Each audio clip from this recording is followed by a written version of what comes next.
আজকে আমরা একটা দারুণ জিনিস নিয়ে কথা বলবো। ডিজিটাল লজিক আর বুলিয়ান অ্যালজেব্রা। নামগুলো শুনতে একটু কঠিন লাগলেও এর পেছনের নিয়মগুলো কিন্তু বেশ মজার। আর এই নিয়মগুলোই কিন্তু আমাদের চারপাশের ডিজিটাল দুনিয়ার সবকিছু চালাচ্ছে। ভাবুন তো একবার কিভাবে একটা সাধারণ অন অফ সুইচ মানে একটা 0 বা 1 আমাদের পুরো ডিজিটাল বিশ্বকে চালাচ্ছে। আসলে এই প্রশ্নটা দিয়েই কিন্তু সবকিছুর শুরু। তো চলুন এই রহস্যের গভীরে ঢোকা যাক আর দেখি কিভাবে এই সহজ ধারণা থেকে আজকের এই জটিল প্রযুক্তি তৈরি হলো। এই পুরো ব্যাপারটা বোঝার জন্য আমরা যেন একটা ডিজিটাল টুলকিট তৈরি করব।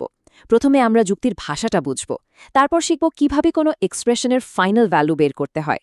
এরপর দেখব কিভাবে বড় বড় যুক্তিকে সহজ করে ফেলা যায়, এমনকি বার ভাঙার একটা দারুণ কৌশলও শিখব। আর সবশেষে একটা ভিজুয়াল শর্টকাটও থাকবে। তো একটা একটা করে টুল আমরা আমাদের টুলকিটে যোগ করব।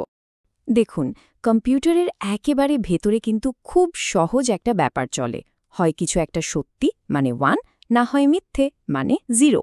এখন এই সিদ্ধান্তগুলো যত সহজ আর দ্রুত করা যাবে, সার্কিটও তত তাড়াতাড়ি কাজ করবে, পাওয়ারও কম খরচ হবে আর বানানোর খরচও কমে যাবে। ঠিক এই কারণে সিম্পলিফিকেশন বা সরলীকরণ এত জরুরি। তো আমাদের টুলকিটের প্রথম যে টুলটা আমরা হাতে নেব সেটা হলো ফাইনাল ভ্যালু বের করা। মানে যতই জটিল একটা লজিক এক্সপ্রেশন থাকুক না কেন, সেটাকে সমাধান করে একটা মাত্র উত্তরে নিয়ে আসার ক্ষমতা। চলুন একটা উদাহরণ দিয়ে ব্যাপারটা পরিষ্কার করা যাক। আচ্ছা, তাহলে একটা উদাহরণ দেখা যাক। ধরুন আমাদের কাছে এই এক্সপ্রেশনটা আছে এবং এর ভেরিয়েবলসগুলোর মানও দেয়া আছে। আমাদের কাজ হলো এই মানগুলো বসিয়ে ফাইনাল উত্তরটা বের করা। তো চলুন ধাপে ধাপে এগোই। প্রথমে আমরা সব মান বসিয়ে দিলাম। এরপর সবার ভেতরে ব্র্যাকেটে 0+0 অর অপারেশন করলে আমরা পাই 0। তৃতীয় ধাপে ওই শূন্যের উপর একটা বার আছে মানে নট, তাই ওটা উল্টে গিয়ে 1 হয়ে গেল।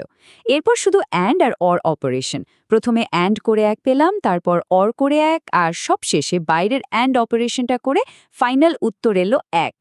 দেখলেন তো, নিয়ম মেনে চললে সবকিছু কত সহজ হয়ে যায়। আর এভাবেই আমরা আমাদের ফাইনাল উত্তরটা পেয়ে গেলাম। তার মানে আমাদের প্রথম টুলটা কিন্তু দারুণ কাজ করল। যে কোনো জটিল এক্সপ্রেশনের একটা মাত্র নির্দিষ্ট উত্তর বের করা সম্ভব। আচ্ছা, প্রথম টুল তো গেল। এবার আমাদের টুল কিটের দ্বিতীয় টুলটা বের করার পালা, যুক্তিকে সহজ করা। এখানে আমাদের লক্ষ্য শুধু উত্তর বের করা নয়, বরং একটা বড়সড় এক্সপ্রেশনকে কিভাবে আরও ছোট আর কার্যকর করে তোলা যায় সেটা দেখা। তো প্রথম যে সমস্যাটা আমরা দেখব সেটা হলো এটা। দেখতে হয়তো বেশ সাধারণ লাগছে, কিন্তু বুলিয়ান অ্যালজেব্রার কিছু নিয়ম এখানে ম্যাজিকের মতো কাজ করবে। চলুন দেখি এটা কিভাবে সমাধান করা যায়। প্রথমে আমরা ব্র্যাকেট দুটোকে গুণ করে এক্সপ্রেশনটাকে বড় করে নিলাম। এরপর আসে আসল খেলাটা।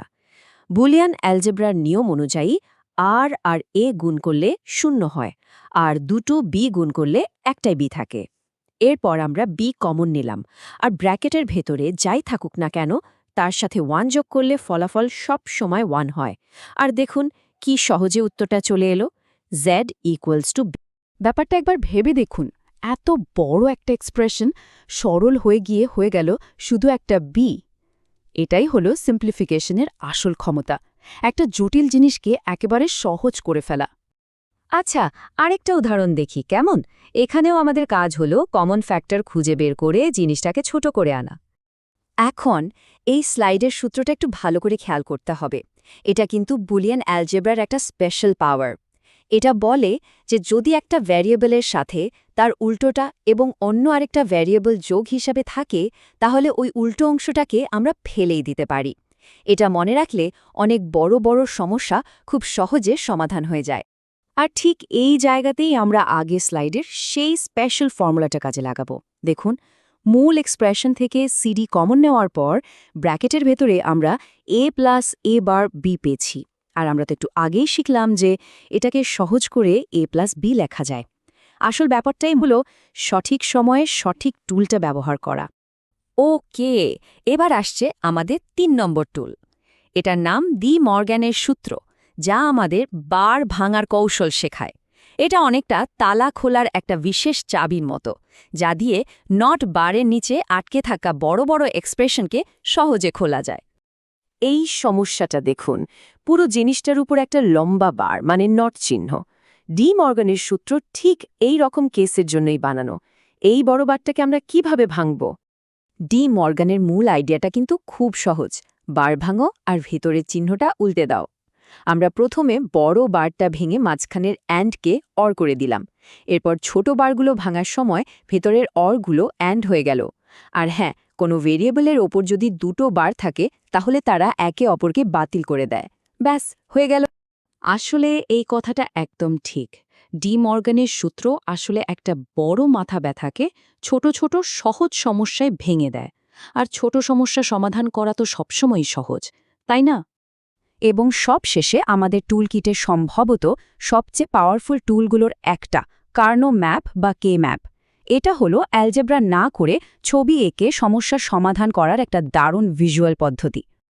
কে ম্যাপের আইডিয়াটা হলো ছকের মধ্যে যে ওয়ানগুলো আছে সেগুলোকে নিয়ে দল বানানো। দুটো ওয়ান নিয়ে দল বানালে তাকে বলে পেয়ার, চারটে নিয়ে বানালে কোয়াড।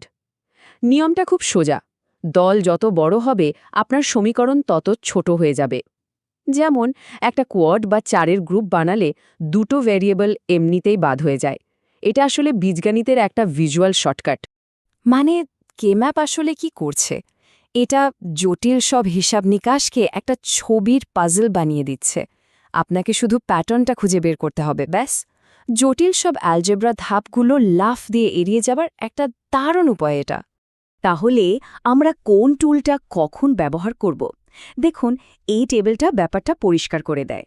বুলিয়ান অ্যালজেব্রা আমাদের লজিকের মূল ভিত্তিটা বুঝতে সাহায্য করে, আর কে ম্যাপ আমাদের দ্রুত কাজ করার ক্ষমতা দেয়, বিশেষ করে যখন 2, 3 বা 4টে ভ্যারিয়েবল থাকে। শেষ পর্যন্ত লক্ষ্যটা কিন্তু একটাই, দক্ষতা আর পরিচ্ছন্নতা। ডিজিটাল লজিকের দুনিয়ায় যে সার্কিটটা দেখতে সবচেয়ে সহজ সেটাই সাধারণত সবচেয়ে ভালো কাজ করে, কারণ ওটাই সবচেয়ে দ্রুত, সাশ্রয়ী আর কম শক্তি খরচ করে চলে। তো একটা প্রশ্ন থেকে যায়, তাই না?